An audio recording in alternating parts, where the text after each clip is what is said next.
Hey there, I'm John Harry, the School of Marketing honcho and the producer of All the Places We'll Go show. You've probably seen it, and if you haven't, I haven't done my job.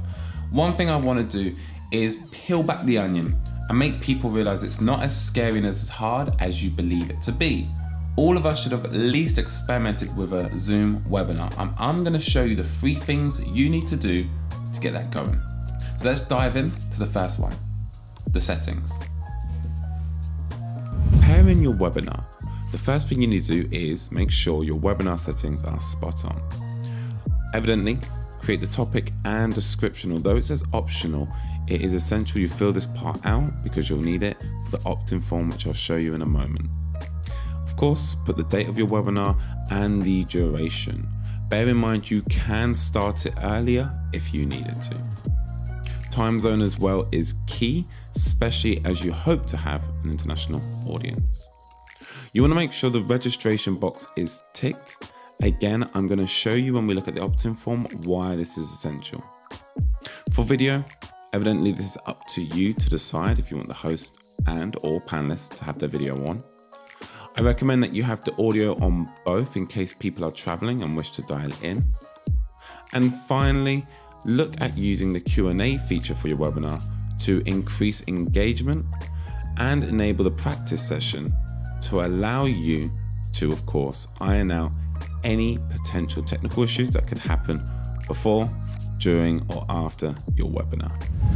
So we've got the settings. Short, simple, and it's easy when you know how, but trust me, I've had many headaches and sleepless nights. The second part is actually getting your attendees to sign up. So we need to create an opt-in form. So let's have a look at a few options. Now let's take a look at the options that you have. When you come to your settings, scroll down to branding.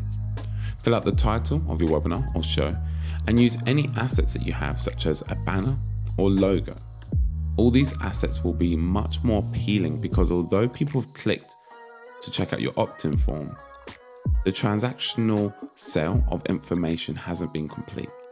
So fill out as much as you can, including speakers, for example, Claude Littner. Although people may know of him, we made sure to fill out as much as possible. And then finally, coming over to your theme to stay on brand content. And so when you are completing your opt-in form, be sure to keep checking what it looks like. So you can see, actually, that's not how I want it to look. And you can go back to your settings, change the description, the time, and even the questions that you ask your participants. Finally, a great thing for marketers alike is the invitations. Now you can find this by heading over to your settings and clicking invitations. You want to create source tracking codes to make sure that a piece of marketing is either working or not working. You simply state the platform that this link will go onto, and it will track the visitors and registrations, giving you full control of who sees your opt-in form and how they engage with it. Opt-in form ready, settings primed.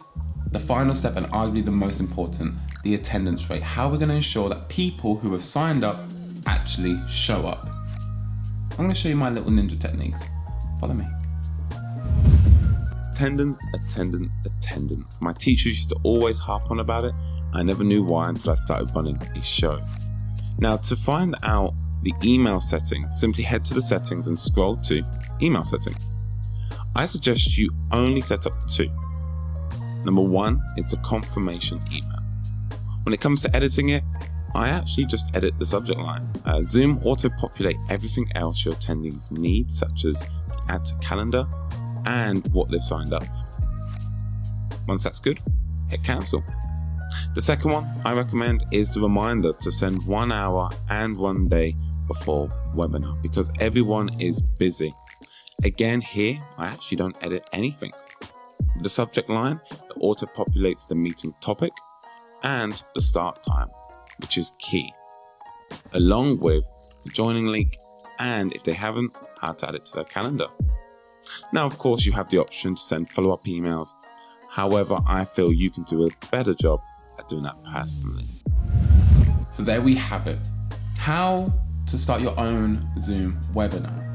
Now, of course, there's a lot more to that, and you don't have to be the person that delivers the content. You can find great minds to bring on to your webinar, but there's no excuse now for setting it up and experimenting. Most importantly, enjoy the process. Ciao for now.